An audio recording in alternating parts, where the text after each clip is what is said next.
Hello guys, this is MDLM for you and you are watching YouTube channel English by MDLM sir and welcome you all on my YouTube channel.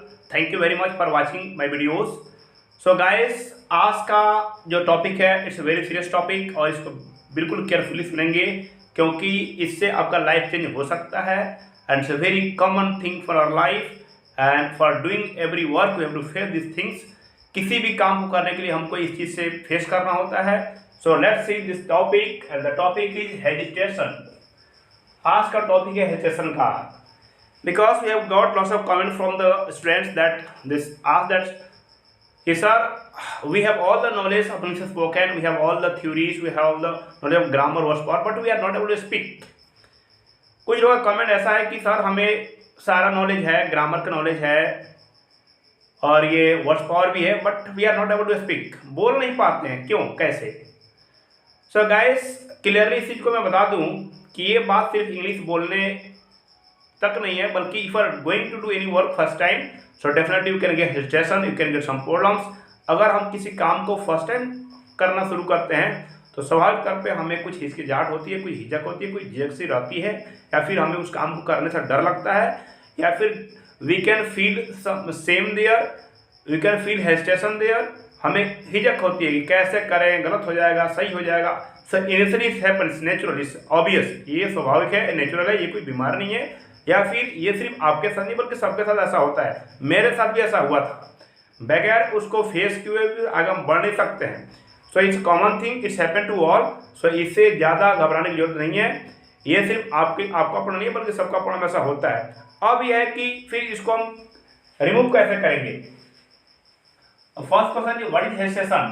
Hesitation क्या है, हिचकिचाहट क्या है? तो मैंने आपको बताया हिचकिचाहट वो चीज़ है जो हमारे किसी काम को जब हम फर्स्ट टाइम करने जाते हैं उसमें बाधा डालता है. Hesitation is the barrier for doing any work. आप किसी काम को करने जाते हैं उसमें बैरियर होता है, ये बाधक होता है ये. और ये कब होता है? फर्स्ट टाइम होता है. And if you continue to do that work hesitation will already be removed. अगर उस काम को आप कंटिन्यू करते हैं या फिर जारी रखते हैं हेजिटेशन अपने आप हटते जाता है. ये डिपेंड करता है प्रैक्टिस के ऊपर, कितना प्रैक्टिस करते हैं. जितना ज़्यादा प्रैक्टिस करेंगे उतना ज़्यादा ये हटेगा. तो इससे घबराने की जरूरत नहीं है. या फिर जो लोग ये सोचते हैं कि हम बोल नहीं पाते हैं या फिर कोई काम कर नहीं पाते हैं, sir it's due to lack of practice. ये क्यों ऐसा है? क्योंकि आपको प्रैक्टिस की कमी है.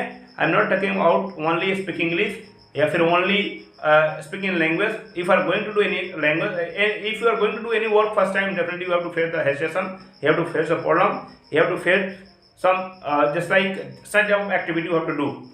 अगर आप किसी काम को फर्स्ट टाइम करने जा रहे हैं तो आपको इसका सामना करना पड़ेगा और बगैर इसको फेस किए हुए आप फिर आगे नहीं बढ़ सकते हैं या फिर आप नेक्स्ट स्टेप नहीं रख सकते हैं. इसे हमें जरूर सामना करना पड़ेगा. और फिर हटेगा कैसे? तो you have to continue for doing that work. आप उस काम को करना जारी रखेंगे, डेफिनेटली अपने आप ही हटता जाएगा. If are talking about English spoken, so आपके पास सारा नॉलेज है लेकिन फर्स्ट टाइम आप बोलना शुरू करते हैं तो ऐसा लगता है कि सब भूल गए. And words doesn't come in your mind that for telling the next word, next sentence. आपको ऐसा लगता है कि मेरे पास सारा नॉलेज है लेकिन जब आप बोलना शुरू करते हैं तो फिर आगे क्या बोलें वो फिर वो वर्ड आता नहीं है, फिर अटक सा जाता है. ऐसा फील होता है. ऐसा क्यों है? प्रैक्टिस में नहीं है, बोलने का प्रैक्टिस नहीं है, इसलिए ऐसा होता है. और इसी का नाम है हेजिटेशन. इसको हम बोल करके या फिर किसी काम को बार बार करके हम इसको रिमूव कर सकते हैं. ये किसी भी काम में हो सकता है. ऐसा सिर्फ बोलने तक सीमित नहीं है, किसी भी काम में हेजिटेशन हो सकता है. और उसको हटाने का उपाय ये है कि उस काम को बार बार करें. आपको ऐसा फील होगा कि मैं नहीं कर सकता हूँ, शुरू में ऐसा लगेगा फर्स्ट अटेम्प्ट, सेकेंड अटेम्प्ट में, but if are going to do that work again and again definitely it will be easy. जब आप उस काम को कंटिन्यू करते रहेंगे ये अपने आप आसान हो जाएगा. उसी तरह से इंग्लिश स्पोकन का है. शुरू में आपको लगता है कि मेरे पास ये ग्रामर का नॉलेज तो है, टेंस तो जानता हूँ या फिर प्रेपोजिशन यूज़ करना तो जानता हूँ या फिर वर्ड्स पावर तो है, लेकिन बोले कैसे? या फिर जब बोलते हैं तो फिर अगला सेंटेंस नहीं आ पाता है, फिर अगला वर्ड नहीं आ पाता है. ये चीज़ है, कई बार लोग घबरा के छोड़ देते हैं. ऐसा नहीं है, we have to be continue for that and definitely you can be fluent for that. अगर आप कंटिन्यू रखेंगे, you are going to practice again and again, so definitely your hesitation will be removed and you will be faster in your speaking English. तो आप जो है किसी भी काम में फास्टर हो पाएंगे या फिर फ्लुएंट हो पाएंगे, किसी भी काम में परफेक्ट हो पाएंगे। Practice makes a man perfect. अभ्यास ही इंसान को निपुण बनाता है। जितना ज़्यादा हम प्रैक्टिस करेंगे उतना ही ज़्यादा जो है हमारा काम जो है स्मूथ होता जाएगा, उसमें इंटरेस्ट आएगा, या फिर हमें जो है परेशानी के सामना नहीं करनी पड़ेगी। और ये हेजिटेशन तो बहुत पहले ही भाग जाएगा जब आप किसी काम को बार बार करेंगे। उसी तरह से इंग्लिश स्पोकन का है। शुरू में ऐसा लगता है, कई बार क्या होता है, हम अक्सर इस चीज़ को फील करते हैं कि ऑफलाइन क्लास में बच्चे ज्वाइन करते हैं, 2-4 दिन उनका जोश सा बना रहता है, उसके बाद में डीमोटिवेट हो जाते हैं। क्यों? सर नहीं बोल पा रहे हैं, सर नहीं कर पाए। कम से कम 1 महीना करें तो सही, प्रैक्टिस तो करें कम से कम। प्रैक्टिस करेंगे नहीं, आएंगे चुपचाप क्लास में बैठेंगे फिर चले जाएंगे। So that's not sustainable for spoken, you have to practice for that's why practice session is organize daily. इसलिए प्रैक्टिस सेशन जो है डेली ऑर्गेनाइज किया जाता है। मेन चीज में बोलने का है, थ्योरी का बहुत ही माइनर रोल है, जस्ट फॉर हेल्प। थ्योरी क्या करता है? सिर्फ आपको हेल्प करेगा। मेन चीज प्रैक्टिस का, I sure that you what you have that is sufficient for English spoken. जो आपके पास है वो काफ़ी है। ऐसे बहुत सारे एग्जाम्पल्स हैं कि बिना ग्रामर के नॉलेज के, बिना वर्ड्स पार के लोग इंग्लिश बोलते हैं। If are talking about the research floor who are working at the Red Fort, Mumbai sea beach, रिक्शा चलाना आदमी जो है इंग्लिश में बात करते हैं। क्यों?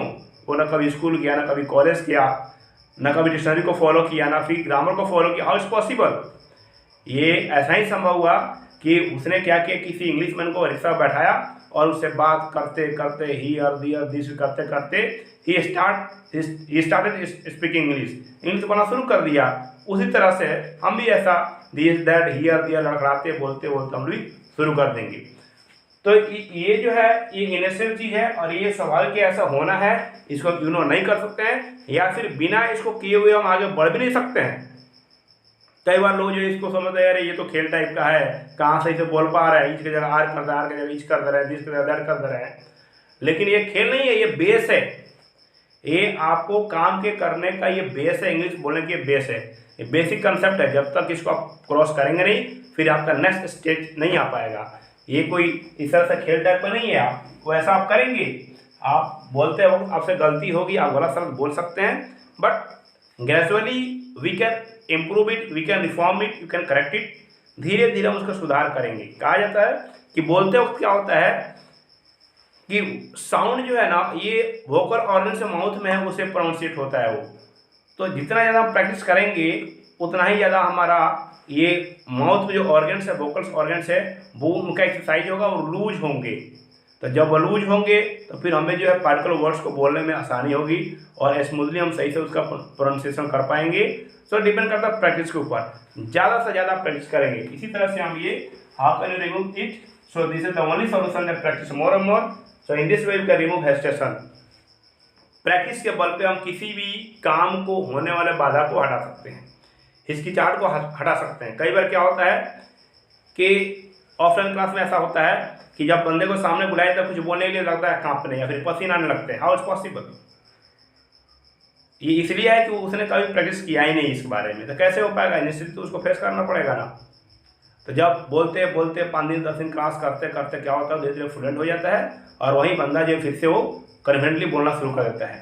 तो अगर आपके साथ भी ऐसा हो रहा है, जिससे घबराए नहीं, B continue for that and I am sure that you will be fluent to doing any work, you will be master for doing any work। आप उस काम में माहिर हो जाएंगे on the basis of practice more and more।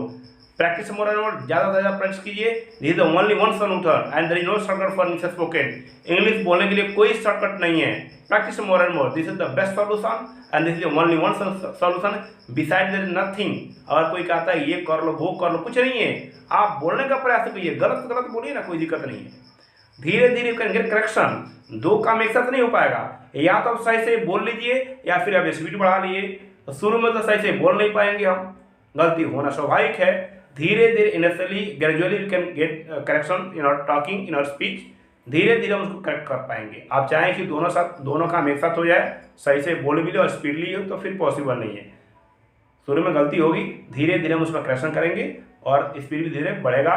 So I hope that you have got your answer, because this is the question from all the students and mostly students in comment box ask this question that what is hesitation and how to remove it. So I that you have got the answer to your question. So this is enough for this video. Thank you very much and be continue for this and practice more about this last suggestion for you.